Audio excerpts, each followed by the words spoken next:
நாம் கேட்போம். கர்த்தர் நல்லவர். வெளிப்படுத்தலின் விசேஷம் 22ஆம் அதிகாரத்திலே 12ஆம் வசனம். வெளிப்படுத்தலின் விசேஷம் 22ஆம் அதிகாரத்திலே 12ஆம் வசனம். இதோ சீக்கிரமாய் வருகிறேன், அவனவனுடைய கிரியைகளின்படி அவனவனுக்கு நான் அளிக்கும் பலன் என்னோடே கூட வருகிறது. இதோ சீக்கிரமாய் வருகிறேன், அவனவனுடைய கிரியைகளின்படி அவனவனுக்கு நான் அளிக்கும் பலன் என்னோடு கூட வருகிறது. அல்லேலூயா. கர்த்தர் இந்த வார்த்தையின் மூலமாய் நம்மோடு கூட இடைப்படுவாராக. ஆம் பிரியமானவர்களே, ஆண்டவர் சீக்கிரமாய் வரப்போகிறார். அல்லேலூயா. அதற்கான எல்லா ஆயத்தங்களும் பூமியில நடந்து கொண்டிருக்கிறது. ஆண்டவர் சொன்ன தீர்க்க தரிசனமான வார்த்தைகள் நிறைவேறி கொண்டு வருகிறது. கணக்கு, அதாவது பொறுப்பை கொடுத்தவர் கணக்கு கேட்க அவர் வரப்போகிறார். அல்லேலூயா. அந்த பூமியிலே நமக்கு கொடுத்த நன்மைகள், நமக்கு கொடுத்ததான எல்லா ஈவுகளையும் ஏற்ற காலங்களில் அவர் வரும் பொழுது நம்மை இந்த பூமியில செய்த கிரியைகளுக்கு பலன் கொடுக்கும்படியாக வருகிறார். ஆமேன். வேலையால் கூலிக்கு பாத்திரனாய் இருக்கிறான். ஆமேன். எல்லாவற்றுக்குமே ஒரு கூலி இருக்கு. அதனால ஆண்டவர் பாருங்க, அவர் சீக்கிரமா வரப்போகிறார். அவர் வரும் பொழுது என்ன பண்ணுவார்? நம்முடைய கிரியைகள், நம்முடைய செயல்கள் இந்த பூமியில எப்படி இருக்கிறதோ அதற்கேற்றதான பலனை அவர் கொடுக்க போகிறாராம். அப்போ ஒரு காரியங்களை நம்ம இந்த நாட்கள் நம்ம தியானிக்க போகிறோம். நமக்கு நேரம் குறைவா இருக்கிறபடினாலே நாம் கர்த்தருடைய வார்த்தையை நம்ம தியானிக்கிற வழியிலே பரிசுத்த ஆவியானவர் நம்மோடு கூட இடைப்படுவாராக. கர்த்தர் நல்லவர், அவர் கிருபை என்றும் உள்ளது. வேதாகமத்துல ஐஸ்வர்யவான் லாசருவை குறித்து நாம் அதிகமாய் நம்ம கேள்விப்பட்டிருப்போம். ஒரு முக்கியமான ஒரு கதாபாத்திரங்கள். ஆண்டவர் இதை ஒரு தரிசனமாக, அதாவது ஒரு உவமைகளாக அவர் சொல்லவில்லை. இது உண்மையாய் நடந்த ஒரு சம்பவம் என்று சொல்லி நம்ம பார்க்கிறோம். பரலோக ராஜ்யத்துக்கு அடுத்த எல்லா காரியங்களும் உவமைகளாய் பேசின கர்த்தர் ஒரு ஒரு ஐஸ்வர்யம் உள்ள மனுஷனும் ஒரு தரித்திரமான ஒரு மனுஷனும் பூமியில இருக்கும் பொழுது அவர்கள் எப்படி வாழுகிறார்கள், அவருடைய மரணத்துக்கு பிறகு அவர்களுக்கு என்ன முடிவு உண்டாகிறது, அவங்களுடைய கிரியைகள் பூமியில எப்படி இருந்ததற்கு அவர்கள் என்ன பலனடைந்தார்கள் என்பதை அழகாக ஆண்டவராக இயேசு கிறிஸ்து இங்கு வெளிப்படுத்தி இருப்பார். கர்த்தருடைய நாமம் மகிமைப்படுவதாக. லூக்கா எழுதின சுவிசேஷம் 16ஆம் அதிகாரத்துல 19ஆம் வசனத்துல இருந்து நம்ம வாசிப்போம். ஐஸ்வர்யமுள்ள ஒரு மனுஷன் இருந்தான். அவன் இரத்தாம்பரமும் விலையேற பெற்ற வஸ்திரமும் தரித்து அனுதினமும் சம்பரமாய் வாழ்ந்து கொண்டிருந்தான். லாசரு என்னும் பேர் கொண்ட ஒரு தரித்திரனும் இருந்தான். அவன் பருக்கள் நிறைந்தவனாய் அந்த ஐஸ்வர்யவானுடைய வாசல் அருகே கிடந்து அவனுடைய மேஜையிலிருந்து விழும் துணிக்கைகளாலே தன் பசியை ஆற்ற ஆசையா இருந்தான். நாய்கள் வந்து அவன் பருக்களை நக்கிற்று. கவனிங்க.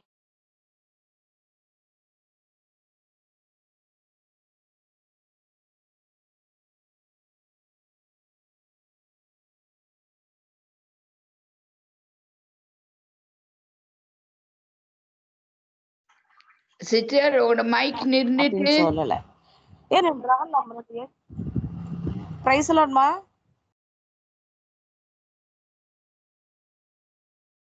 அம்மா சொல்லுங்க. கண்டினியூ பண்ணுங்க. ஓகே. சரி. ஐஸ்வர்யம் உள்ள ஒரு மனுஷனுடைய பெயரை கூட ஆண்டவர் விருப்பமாக அவர் சொல்ல வரவில்லை. அந்த மனுஷன் நம்முடைய என்ன எப்படி இருந்தான் அப்படின்னு பாத்தீங்கன்னா, அவன் இரத்தாம்பரமும் விலையேற பெற்ற வஸ்திரத்தை அவன் தரித்து அனுதினமும் சம்பரமாய் வாழ்ந்தான். இந்த பூமியில இருக்கும் பொழுது எந்த ஒரு கவலையும் இல்லை, கஷ்டம் இல்லை, எந்த ஒரு பாடுகள் இல்லை, எந்த ஒரு பலவீனம் இல்லை, நல்லா இருக்கான் இல்லையா? இன்னைக்கு நம்மளுடைய வாழ்நாட்கள்ல நம்ம செய்யற ஒரு முக்கியமான காரியம் என்ன அப்படின்னா, மற்றவங்களோடு நம்ம எப்பவுமே ஒப்பிட்டு பார்த்துட்டே இருப்போம் இல்லையா? நம்ம சுத்தி இருக்கிற பிள்ளைகள், கர்த்தரை தேடாத பிள்ளைகளோடு கூட நம்ம என்ன பண்ணுவோம், நம்மளை ஒப்பிட்டு பார்ப்போம். அவங்க குடும்பத்தில் நல்ல திருமணம் ஆகுது, பிள்ளைகளுக்கு கல்யாணம் ஆகுது, அது மட்டும் இல்லை நல்ல வீடு வாசல் இருக்கிறது, குழந்தை பாக்கியம் இருக்கிறது, நல்ல பலனோடு இருக்கிறார்கள். ஆனால் தேவனை தேடுகிற நமக்கும் இப்படிப்பட்ட பாடுகள்லாம் இருக்கேன்னு சொல்லி ஒருவேளை நம்ம சோர்ந்து போயிருப்போம். ஒருவரையும் நம்ம அப்படியே ஒப்பிட்டு பார்க்கவே கூடாது. பாருங்க, ஐஸ்வர்யமுள்ள ஒரு மனுஷன் நல்லா இருந்தான். அவன் ரத்தாம்பரம், அவனுடைய ட்ரெஸ் பார்த்தீங்கன்னா கிட்டத்தட்ட சாலமோனுடைய நாட்களை வாழ்ந்த அந்த ஆடைகளை போல ரத்தாம்பரமும் விலையேற பெற்றதான வஸ்திரத்தை அவன் தரித்திருந்தான். அனுதினமும் சம்பரமா என்ன அர்த்தம்னா, ஒரு குறைவும் இல்லாதபடி அவன் நல்லா வாழ்ந்தான். ஆனால் அவனுடைய வீட்டு வாசற்படியில லாசரு என்னும் பெயர் கொண்ட ஒரு தரித்திரன், ஒரு தரித்திரனுடைய பெயரை ஆண்டவர் வேதத்துல பாருங்க எழுதுறார். பாருங்க, ஐஸ்வர்யவானுடைய பெயரை குறிக்க ஆண்டவருக்கு விருப்பம் இல்லை. ஆனால் பாருங்க, பரிசுத்த ஆவியானவர் அந்த லாசரு என்னும் தரித்திரனுடைய பெயரை அவர் இங்க வேதாமத்துல சொல்லுகிறார் பாருங்க. அவன் எப்படிப்பட்டவனாய் இருந்தானாம், அவன் பருக்கள் நிறைந்தவனாய். அப்ப பார்க்கத்தக்க ரூபம் இல்லை, அவன் சரீரம் எல்லாம் பருக்கள் நிறைந்து இருக்கிறது. அப்போ ஒருவருமே அவனை விரும்பி இருக்க மாட்டாங்க, அருகில வந்திருக்க மாட்டாங்க. அடுத்தது பார்க்கும் பொழுது அவன் என்ன பண்ணியிருந்தான், மேஜையில விழுகிற துணிக்கைகளினாலே தான் பசியை ஆற்ற அவன் விருப்பமா இருந்தான். அப்போ அவனுக்கு சாப்பாடு, நல்ல ஆகாரம் இல்லை. நல்ல ஆகாரம் என்பதை விட ஒரு எச்சில் விழுகிறதான் அந்த அந்த சாப்பாடு கூட கிடைக்கிறதுக்கு ஆசைன்னா என்ன அர்த்தம்னா, நமக்கு கிடைக்காத ஒரு பொருள் மேல நம்ம ஆசைப்படுவோம் இல்லையா?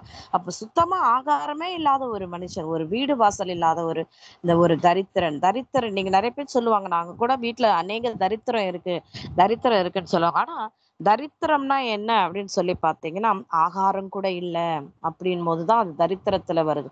ஆனா கர்த்தர் இன்னைக்கு நம்ம அப்படி தரித்திரமாய் வைக்கல. இந்த லாசருவை போல நம்ம இல்ல. ஆண்டவர் நம்ம எவ்வளவாய் தேவன் நம்மை போஷித்து வழி நடத்துகிறார். ஆனா அந்த லாசரை குறித்து பார்க்கிறோம், ஒரு வீடு வாசல் இராத ஐஸ்வர்யவானுடைய வாசல் அருகிலே இருந்தவன், பருக்களால் நிறைந்த ஒரு சரீரம். அது மட்டுமல்ல, ஒரு ஆகாரத்துக்காக மேஜையிலிருந்து விழுகிற துணிக்கைகள் அவன் ஆசையா இருந்தான் பசியை ஆற்ற. அது மட்டுமல்ல, அவன் பருக்களில் இருந்து ரத்தமும் சீழும் அணிந்திருக்கும். அந்த நாய்கள் வந்து அந்த பருக்களை நக்கீற்றான். நாய்களுடைய நாவில விழுகிறதான அந்த எச்சில் வந்து பயங்கரமானதான ஒரு பாக்டீரியா. அப்போ அவனுடைய சரீரத்துல எவ்வளவு ஒரு வேதனை இருந்திருக்கும்னு பாருங்க. அப்ப அவனுக்கு மருத்துவமனைக்கு போறதுக்கு பணம் இல்லை, வீடு இல்லை, நல்ல ட்ரெஸ் இல்லை, மனுஷர்கள் விரும்பத்தக்க ரூபங்கள் இல்லை, அது மட்டும் இல்ல அவனுக்கு சாப்பாடு இல்லை, அடுத்தது அவனுக்கு நல்ல சுகமும் இல்லை. இப்படிப்பட்ட ஒரு மனுஷன்.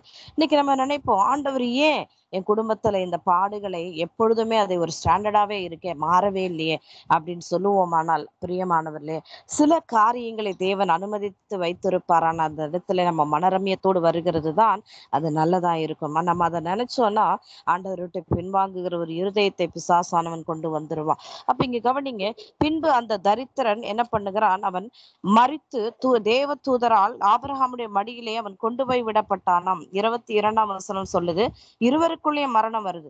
இதே ஐஸ்வர்யவானுக்கும் மரணம் வருது, அதே போலதான லாசருவுக்கும் மரணம் வருகிறது. அந்த மரணத்தினுடைய காரியங்களை பார்க்கும் பொழுது இருவருடைய மரணமும் இருக்கிறது. ஆனால் லாசரு மரிச்ச உடனே அவன் தேவ தூதரிடத்திலே தேவதூதல் வந்து அவனை ஆபிரகாமுடைய மடியிலே கொண்டு போய் சேர்த்தார்கள் என்று வேதம் சொல்லப்படுகிறது. பாருங்க, ஒரு ஏழ்மையான ஒரு மனுஷன், யாரையாலுமே விரும்ப முடியாத ஒரு சரீரத்துல உள்ள மனுஷன், வீடு வாசல் இராதவன், இப்படிப்பட்ட ஒரு மனுஷன். ஆனால் அவன் மரித்த உடனே பாருங்க, தேவ தூதர்கள் கொண்டு போய் அவனை அழகாக ஆபிரகாமுடைய மடியிலே சேர்க்கிறார்களாம். ஆனால் ஐஸ்வர்யவானை குறித்து பார்க்கிறோம், அவன் அதிக வேதனையோடு கூட எங்க போய் சேருகிறான் பாருங்க, பாதாளத்திலே அவன் போய் விழுகிறான் என்று சொல்லி பார்க்கிறோம். 23ஆம் வசனத்துல பாதாளத்திலே அவன் வேதனைப்படுகிற பொழுது அப்படின்னு சொல்லப்பட்டிருக்கிறது. தன் கண்களை ஏறெடுத்து தூரத்திலே ஆபிரகாமையும் அவன் மடியிலே லாசருவையும் கண்டானாம். இந்த லாசருடைய வீடு என்ன என்ன அப்படின்னு பார்க்கும் பொழுது, அவனுக்கு வீடு இல்ல, ஐஸ்வர்யவானுடைய வாசலிலே இருந்திருக்கிறான். ஒவ்வொரு மனுஷர்களும் கண்டிப்பா நம்ம வெளியே வரணும்னா வாசல் பக்கமாகத்தான் வருவோம். அப்போ அந்த ஐஸ்வர்யவானுக்கு ஜீவனோடு இருக்கிற அந்த நாட்களிலே இந்த ஏழ்மையான ஒரு தரித்திரமான லாசருவை அவன் கண்களுக்கு தெரியல. ஆனா மரணத்துக்கு பிறகு இந்த லாசரு ஆபிரகாமுடைய மடியில இளைப்பாறுகிறதை இந்த ஐஸ்வர்யவான் பார்க்கறான் பாருங்க. பார்த்துட்டு அவனுக்கு ஆச்சரியமா இருக்கு, இவன் நம்ம வீட்டு வாசற்படியில ஒரு பிச்சைக்காரனா இருந்தவன் இன்னைக்கு எங்கேயோ போயிருக்கான். ஆனா நான் ஒரு ஐஸ்வர்யவானா இருந்து நல்ல வாழ்க்கை வாழ்ந்தவன், இன்னைக்கு நான் அக்கினிலே இப்படி தகித்து கொண்டு இருக்கிறேன்னு சொல்லி அந்த நேரத்துல அவன் யோசிக்கிறான் பாருங்க. பாருங்க, இன்னைக்கு நம்ம பூமியில இருக்கும் பொழுது அந்த உணர்வுகள் வராது. மரணத்துக்கு பிறகு உங்களுக்கு உணர்வு வந்தாலும் அதற்கு பிரயோஜனம் இல்லை, பலனும் இல்லை. அப்பதான் ஆபிரகாமிடத்திலே இங்க லாசரு கேட்கிறாரு 24ஆம் வசனத்திலே, அப்பொழுது அவன் தகப்பனாகிய ஆபிரகாமே, நீர் எனக்கு இறங்கி லாசரு தன் விரலின் நுனியை தண்ணீரில் தோய்த்து என் நாவை குளிர பண்ணும்படி அவனை அனுப்ப வேண்டும், இந்த அக்கினி ஜுவாலையில் நான் வேதனைப்படுகிறேன் என்று சொல்லி ஐஸ்வர்யவான் கூப்பிடுறான் பாருங்க. எதனால் அவனுக்கு இந்த அக்கினியான ஒரு தீர்ப்பு கொடுக்கப்பட்டது என்றால், அவன் கொடுக்கப்பட்ட ஐஸ்வர்யத்தை ஒரு ஒரு தரித்திரன் என்று தெரிஞ்சு கூட அவனுக்கு போய் உதவி செய்யாம, பசியா இருக்கிற அவனுக்கு பசி கொடு, பசி கொடுமையில் இருக்கிற மனுஷனுக்கு என்ன பண்ணல, ஒரு இடத்துல வரும்பொழுது ஆண்டவர் தம்முடைய சிங்காசனத்துல வரும்பொழுது செம்மறி ஆடுகளையும் வெள்ளாடுகளையும் அவர் வெவ்வேறாக பிரிக்கிறாராம். ஆண்டவர் அங்கே நீதிமான்களை பார்த்து சொல்லுகிறாரு, பசியா இருந்தேன் எனக்கு ஆகாரம் கொடுத்தீர்கள், வஸ்திரம் இல்லாதிருந்தேன் எனக்கு வஸ்திரம் கொடுத்தீர்கள், வியாதியா இருந்தேன் என்னை பார்க்க வந்தீர்கள், காவலில் அடைப்பட்டிருந்தேன் என்னை வந்து பார்க்க வந்தீர்கள், விசாரிக்க வந்தீர்கள். இப்படி எல்லாம் சொல்லும்பொழுது அந்த நீதிமான்கள் கேட்கிறாங்க, நாங்க எப்போ ஆண்டவரை உண்மை பசியாக கண்டோம், எப்பொழுது உண்மை வஸ்திரம் இல்லாதவராய் கண்டோம் என்று சொல்லி அங்கே பேசுகிறாள். அதே சம்பவத்தோடு இங்க ஒட்டி பார்க்கும் பொழுது, இங்கே லாசரு பூமியில இருந்த பொழுது, அவன் வாசற்படியில இருந்த பொழுது அங்கே ஐஸ்வர்யவான் அவனை கண்டுக்கவே இல்லை. ஆனா பாருங்க, இன்னைக்கு ஆபிரகாமுடைய மடியில இருக்கும் பொழுது அவனுடைய வேதனை அதிகமாக இருக்கிறது.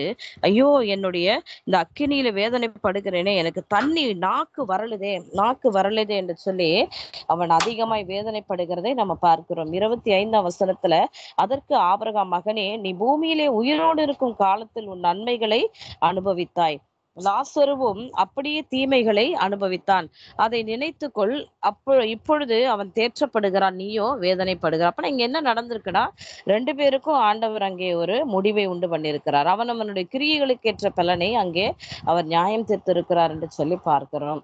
லாசரு பொறுமையோடு கூட ஆண்டவருடைய சமூகத்துல அப்படியே அமைதியே இருந்திருக்கான். ஒரு ஒரு பலவீனம் சரியாகல, நல்ல ஒரு ஆடை கிடைக்கல, நல்ல ஒரு வீடு கிடைக்கல, ஆனாலும் ஆண்டவர் வைத்திருக்கிறதான அந்த சூழ்நிலைகள் அவன் மனரம்யத்தோடு இருந்தான். ஆனாலும் அவன் மரித்த உடனே அவனுடைய ஆத்துமாவை ஆபிரகாமுடைய மடியிலே கொண்டு போய் சேர்க்கப்பட்டது. ஆனால் ஐஸ்வர்யவானுடைய இருதய கடினம், உதவி செய்யாத ஒரு இருதயத்தின் கடினத்து நிமித்தமாக அவன் எங்க போனான் பாருங்க, அங்க பாதாளத்துல போனான்னு சொல்லி பார்க்கிறோம். அப்பதான் ஐஸ்வர்யவானுக்கு கண்ணு தெரிய ஆரம்பிக்குது. தன்னுடைய அதுவும் அது மட்டும் இல்ல, ஆபிரகாமிடத்துல சொல்றான், நீங்க தயவு செய்து லாசருவை என் சகோதரிடத்திலே அனுப்புங்க, அவர்களும் என்ன போலவே இருக்கிறாங்கன்னு சொல்லும் பொழுது அது எவ்வளவு ஒரு வேதனை பாருங்க. கண்டிப்பா இன்னைக்கு உயிரோடு இருக்கும் பொழுதே நம்முடைய சூழ்நிலைகள் சுபாவங்கள் எல்லாவற்றையும் மாற்றாம, மரித்த பிறகு நமக்கு அந்த கிருபை கிடையாது, எதுவுமே கிடையாது. 26ஆம் வசனம் சொல்லுது, அதுவும் இல்லாமல் இவ்விடத்திலிருந்து உங்களிடத்தில் கடந்து போகும், அவ்விடத்திலிருந்து எங்களிடத்திற்கு கடந்து வரும் மனதுள்ளவர்களுக்கு கூடாதபடிக்கு எங்களுக்கும் உங்களுக்கும் நடுவே பெரும் பிளவு உண்டாயிருக்கிறதுங்களா. மரணத்தோடு கூட, மரணம் சம்பவித்த பிறகு பரலோகத்து அது பூமியில வாழணும்னு நினைச்சாலும் வாழ முடியாது. நல்ல கிரியைகளை செய்ய எங்களுக்கு ஒரு தருணம் கொடுங்க அப்படின்னு சொன்னாலும் அது நடக்காது. பார்த்தீங்களா, அதுதான் ஆபிரகாம் சொல்றார், இனி அதற்குரிய காரியங்கள் இல்லை. இப்படி சொல்லப்படும் பொழுது அங்க அங்கே பார்க்கிறோம், ஐஸ்வர்யவான் என் சகோதரர்களுக்காக நீங்கள் லாசருவை அனுப்புங்க அப்படின்னு சொல்லும் பொழுது அநேக தீர்க்கதரிசிகளை அனுப்பியும் அவர்கள் மனம் திரும்ப மாட்டார்கள். 30ஆம் வசனத்துல பார்க்கிறோம், அதற்கு அவன் அப்படியே இல்லை, தகப்பனாகி ஆபிரகாமே மருத்துவர்ல இருந்து ஒருவன் அவர்களிடத்தில் போனால் மனம் திரும்புவாள் என்று சொல்லுகிறான். அவர் என்ன சொல்றாரா, அவர்கள் மோசைக்கும் தீர்க்கதரிசிகளுக்கும் செவி கொடாவிட்டால் மருத்துவர்ல இருந்து ஒருவன் எழுந்து போனாலும் நம்ப மாட்டார்கள். பார்த்தீங்களா, சிலருடைய சுபாவங்கள் மாறவே மாறாது.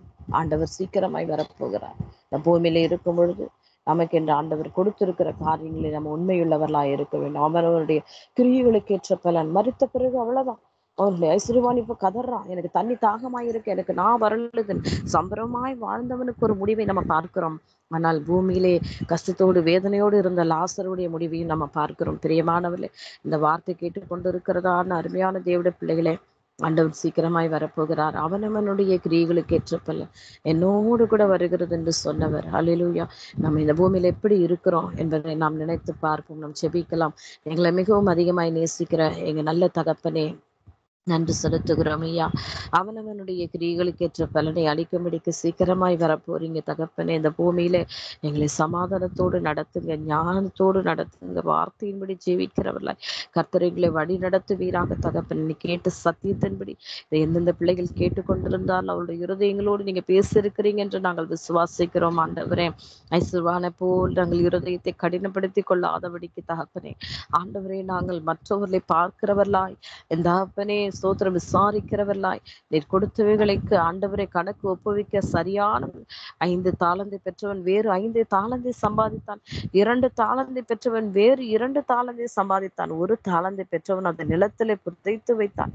ஆனால் ஆண்டவரை நிலத்திலே புதைத்தவனே அழுகையும் பற்கடிப்பும் உள்ள இடத்துல கொண்டு போய் சேர்த்தீர் என்று சொல்லி நாங்கள் பார்க்கிறோம் ஐயா. உள்ளவன் எவனோ அவனுக்கு கொடுக்கப்படும், இல்லாதவன் எவனோ அவனிடத்திலிருந்து உள்ளதும் எடுத்துக்கொள்ளப்படும் என்று சொன்ன வார்த்தையை நாங்கள் பார்க்கிறோமே. ஒரு சூழ்நிலைகள் வராதபடிக்கு இந்த பூமியில எங்களை நீங்க வழி நடத்துங்க பரிசுத்த ஆவியானவரே. தொடர்ந்து இந்த வேலையில உங்களுடைய வார்த்தையை கொடுக்கும்படிக்கு நீங்க கொடுத்ததான நல்ல தருணத்துக்காக நன்றி அப்பா. கேட்ட ஒவ்வொரு பிள்ளைகளையும் ஆசீர்வதிங்க. இந்த ஊழியத்தோடு கூட இருந்து கர்த்தர் தொடர்ந்து வழி நடத்துங்கப்பா. எல்லா துதிக மகிமை உமக்கு செலுத்துகிறோம். நசரேயனாகிய இயேசுவின் நாமத்தில் ஜெபிக்கிறோம் எங்கள் ஜீவனுள்ள நல்ல பிதாவே. ஆமென் ஆமென். கர்த்தர் தாமே உங்களை யாவரையும் ஆசீர்வதிப்பாராக. God bless you all. Amen. Praise the Lord.